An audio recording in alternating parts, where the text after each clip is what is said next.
So ఈ కథ అన్నిటికీ క్లైమాక్స్ బేసిక్లీ మన కలియుగంలో ఎలా జరగబోతోంది, ఎలా జరగచ్చు.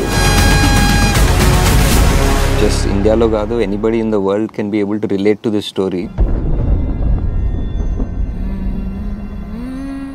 చిన్నప్పటి నుంచి మన పౌరాణిక చిత్రాలు లైక్ లిటరలీ నా favourite movie I think is Pathala Bhairavi.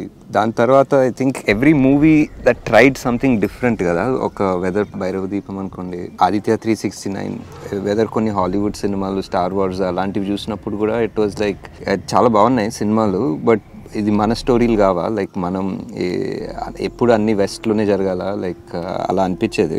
మన పౌరాణికాల్లో రాసిన, మన పురాణాల్లో రాసిన greatest battle Mahabharatam with the most number of characters and మన లాస్ట్ అవతారం కృష్ణ అవతారంతో ఎండ్ అవుతుంది. సో అక్కడి నుంచి ఇప్పుడు కలియుగంలోకి ఎంటర్ అయినప్పుడు ఈ కథ ఇంకెలా వెళ్తుంది అనేది ప్యూర్ క్రియేటివ్ ఇమాజినేషన్. ఆ story could be something that is worth attempting.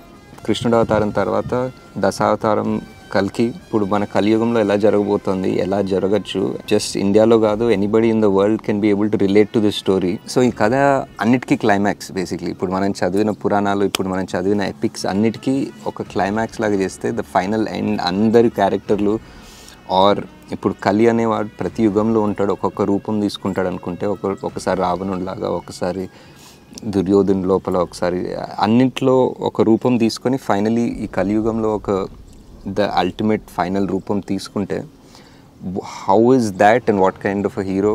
So అతను ఇంకా డార్క్, లైట్, చీకటి, వెలుగు, వాట్ ఈజ్ అవర్ క్లైమాక్స్ అన్నది ఐడియా పెట్టుకొని రాసుకుంటే ఒక 5 ఏళ్ళు పట్టింది.